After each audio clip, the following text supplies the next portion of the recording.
Welcome back to the Young Professionals podcast, and I'm really excited to be joined with Holly here today from Mazars. So welcome to the show. Thank you. Thanks for having me. No, that's great. So to the viewers at home who are kind of listening, we're going to be talking to Holly a little bit about your apprenticeship program at Mazars, kind of what it's about, and also how you kind of heard about it. So it would be great if you could maybe do a bit of an introduction to who you are, what you do, and maybe talk a little bit about who Mazars are. Yeah, so I'm Holly. I'm in the public and social sector. I'm a school leaver, and Mazars are like a mid-tier firm, and we have a lot of different sectors. So there's audit, tax, financial services, all sorts. Yeah, no, great. And you said that Mazars is a mid-tier firm. So what is a mid-tier firm? Yeah, so we have the top four, big four, and then you have the people underneath there. So I think Mazars is top 9, I want to say. But being a mid-tier firm is definitely a lot different being a big four. It's a lot more family-centric, I would say. You get to know people a lot more, smaller teams, which appeal to me because I like to get to know the team I'm working with. It feels definitely a lot more social as well. So that's why I picked a mid-tier firm over the big four. Yeah, and I guess you've got quite an interesting story to tell, Holly, because you actually went to university. I did, yeah. And then realised it wasn't for you. So could you tell us a little bit about your journey? Definitely. So I went to uni for about a year and a half, and I went during the height of COVID, so everything was all online. So I didn't actually need to be there. And I just realised quite quickly that university wasn't the ideal place for me to learn, and it wasn't how I liked, well, I didn't like to be taught at university, just studying 24/7. So I did some research and found apprenticeships, and it just really appealed to me over university. So I did end up dropping out and found this apprenticeship, and it just suits me so much better, being able to work and study alongside each other. Yeah, and do you know what? I think there's so many people go off to university thinking it's everything it's going to be, but actually when you're there, people quickly realise that actually an apprenticeship is probably a better route for them. And I guess at what point did you realise uni isn't really for me, and you wanted to change a bit of a shift in your career direction? One of my friends was doing a law apprenticeship, and they kept telling me that they were working and studying alongside each other. And when I was at university, just studying all of the time, not really getting to interact with other people who were doing similar things to me because it was all during COVID, I thought, I'd much rather be in an office and be able to do both at the same time. No, that's really. I mean, it's interesting to hear because. You know, a lot of young people are pushed down the university route, and they don't necessarily know all the options that are out there. I mean, were you aware of apprenticeships when you were at school? Not at all. My school really pushed the idea that if you wanted to further your education, you had to go to university, or if you were slightly academic, university was definitely the place for you. And I say that's absolutely not the case. Like, there's so many other options out there, and it's definitely worth doing your research before you just jump into university. Really great advice, and I think, you know, schools are changing a lot now, you know, seeing apprenticeships as a great alternative. I mean, just out of interest, how did your parents feel with you kind of like dropping out of uni, doing an apprenticeship? What was their kind of thoughts on that? When I first told them I was dropping out, they weren't the happiest, but I came to them with a plan and said, you know, I am dropping out of university. However, this is what I'd like to go into, this is how I'm going to apply, this is where I'm going to apply to, and they were much more receiving when I said, okay, I do have a plan, I'm not just dropping out. Yeah, no, I think sometimes there is a lot of parental influence around, you know, sending their son or daughters off to university.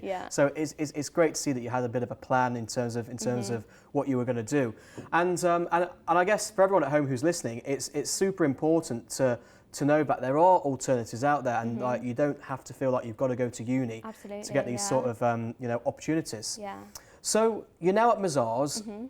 What is public sector audit? I mean, what's a day-to-day kind of situation for you? So a lot of our clients are London boroughs. We do NHS hospitals, Crown Estate. So there's definitely a big variety, and it's all over the country as well.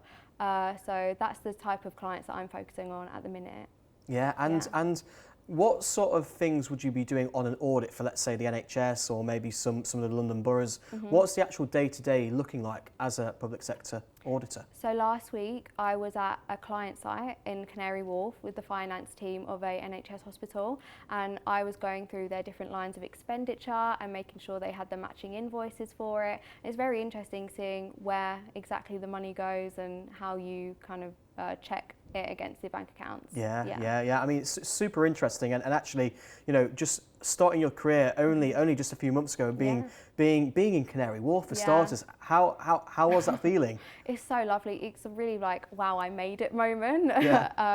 It was nice to be there. You get to meet lots of different people, and what I like as well is you get to meet people at different levels. So I met a graduate at the Canary Wharf office who works there, but I also met the director of finance.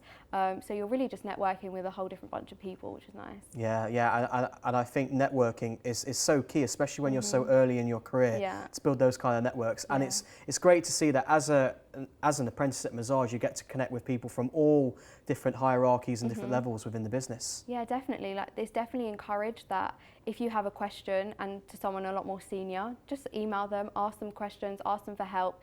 It's not, oh, they're above you so you can't talk to them. It's really encouraged that you build those relationships and network with those people. Yeah, and could I just ask you, I know we were speaking about this earlier before we came on here. One of your friends was doing an apprenticeship, weren't they? A solicitor apprentice, and they kind of inspired you or told you about the apprenticeship programme. So it would be great to hear about that story. Yeah, so we went to sixth form together, and they found a law apprenticeship, and I didn't know that they were doing this. I thought they were just going to university. And when I realised that they weren't, and whilst I was doing work that I didn't particularly want to do, they were at a firm and meeting lots of people and also studying at the same time, getting their degree, but without going to university. It definitely spoke to me, and I thought, oh, I wish I had known about that and done that. No, and I think goes back to your point that, you know, when you're at school, apprenticeships aren't always spoken about, but actually a lot of individuals are privately kind of figuring it out themselves and applying, so you don't always know who is doing one. Yeah, exactly. And there's so many different types of apprenticeship as well. I mean, just in Mazars, I've met lots of different school leavers, and they're in banking or financial services, tax, and there's so many different things for different people. So whatever your interest is or wherever you'd like to go, there's definitely a route there for you. Yeah, and I guess obviously you're at university for a year and a half, and how was the transition from university, kind of dropping out halfway and being thrown straight into the corporate environment? Did you grow up professionally very quickly, or? I think you have to when you're put in a position like that. I mean, at university there's really no schedule, and then you're kind of chucked into a 9 to 5. The first few weeks I remember being very tired, but you just quickly adapt, and it's a habit. It just becomes part of your day and your routine. Yeah, absolutely. And can you remember day one at Mazars? How did you feel coming into their London office? What was it like? It was definitely daunting. I'd been there the week before and then going in, so at least I knew where it was. But the office, everyone was so friendly. I met my buddy on my day one, I met my line manager on day one, and I met, I would say, 70% of the team on day one. So it was nice being able to go in the next day and being able to pick out a few friendly faces. So that definitely made the transition from uni to work life a lot easier. Yeah, and obviously being in university, and obviously there's a lot of you on the cohorts. Going into the working environment, you've mentioned quite a few people that you met. Is it just yourself on day one, or is there a lot of you kind of joining? All the new joiners are there on day one, so you really get chucked in. And with Mazars as well, I also met a lot of the new joiners the week before, because we did a trip to Alton Towers. Wow, yeah, so that's where our training took place. So we got to go there, and you got to meet every single new joiner in the whole country. So from there you can obviously single out people in the London office. So even going in on your very first day in the office, you could pick out people that, oh, I saw them at Alton Towers, or they were on my table in this training. So that was nice. Yeah, do you know what? I'm actually from the area where Alton Towers, so really? I used to go there a lot as a kid, being from Derbyshire. But what was your favourite ride? The absolutely big one that I can't remember the name of. The Smiler? Yeah, was it Smiler? The biggest one there. I was in line for that. Yeah. No, great. And I think it just shows how much Mazars care about actually creating those really valuable bonds when you're kind of joining fresh out of school or kind of out of education, and being able to connect with so many other young people in a similar position to yourself. Yeah, it's definitely encouraged that you're not just working with these people, you can build relationships with them, especially with studying. Like, you can be really good there's a good support system there, because those people are going through the exact same thing you're going through. They have to study and work at the same time, and it's so nice to know that there's people your age that you can relate to and have those conversations with. Yeah, absolutely. And I guess looking back at actually prior to joining to Mazars, there's the recruitment process, and it would be great for you to maybe talk us through the recruitment process specifically at Mazars, kind of how you felt, how it went, and ultimately giving any top tips and advice you can to our students. So what shocked me about the Mazars recruitment process is every single stage you're speaking to an actual person. I've done a few before where they have like a video interview, and they're quite difficult because you're just talking to a screen. But every single stage at the Mazars recruitment process, I was speaking to an actual person, and it was very clear from the start that they want you to do well. They want you to thrive. There's no trick questions here or trying to trip you up here. They just want to see that you're a good fit for them, but they're also a good fit for you. So I'd say that was a great thing about the recruitment process. I wasn't really nervous at any stage. And a bit of advice I would give is just definitely do your homework about the company. Go on their website, see their core values, see if they align with your core values, everything that they have to offer, if that's something that you'd be interested in. Just definitely do your research before you go to the interview. Yeah, no, super great advice. And I think, doing your research is key. And I guess, what sort of research were you doing, about Mazars before you went for your interviews and went through the recruitment process? What sort of resources were you using?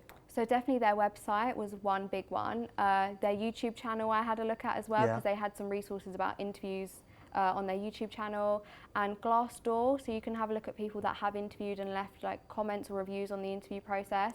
You can get a bit of a clue of what the questions will be. So yeah, those are the free resources I think I use the most. Yeah, no, that's really great to hear, and some really useful advice. And I guess finally, my question to you is, where do you see your career progressing now? So you're on the school leaver program, apprenticeship program at Mazars. Where do you see your career going?